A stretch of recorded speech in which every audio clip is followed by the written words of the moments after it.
Welcome back to Fox and Friends. This morning, there's more shocking audio obtained by Fox News this time, highlighting Biden's mental fitness and the struggle to remember key details while being pressed on his handling of classified documents. I'm sure there were. I don't know.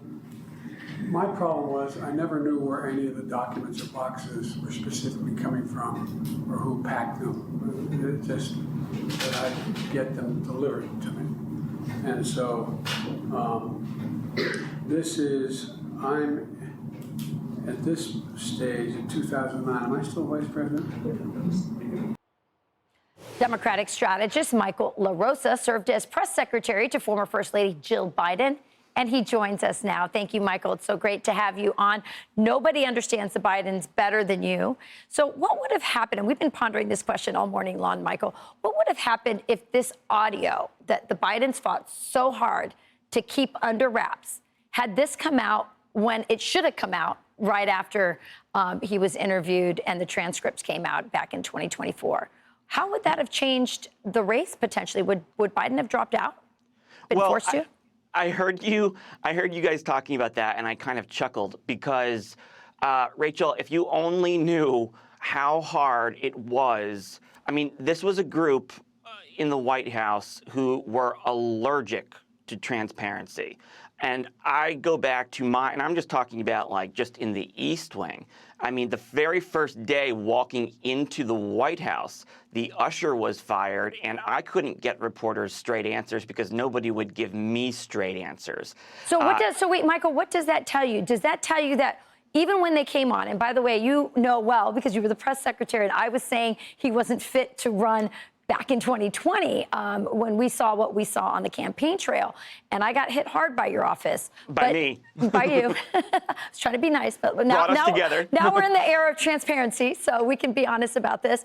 I was hit hard by that, but are you saying that right from the get-go, they knew there were questions about his mental fitness, and they had a culture of hiding things?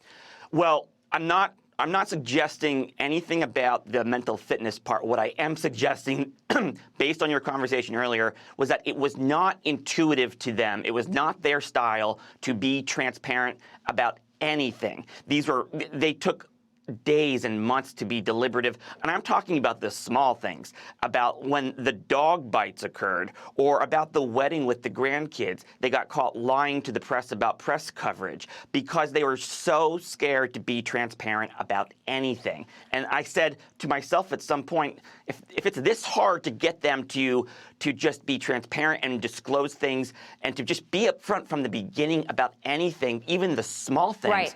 My God, what would happen if there were big things? So yes or no, would he have been forced? Do you think he would have had to drop out, just as a Democrat? I don't think they ever would have released the tapes, but no, I don't think he would have anyway. You don't think that would have been enough for him to drop out? No, I mean, you know Jill better than anybody, and I've been, as a former political spouse, very critical of her because I think, it's one thing to defend your husband. I get that. It's another thing when your husband is losing his mental capacities to put him out there into situations. Sometimes he actually looks frightened, like that, because he knows his mind's not working, and it's embarrassing and humiliating. Why did she put him on right now? Why does she keep putting him on The View?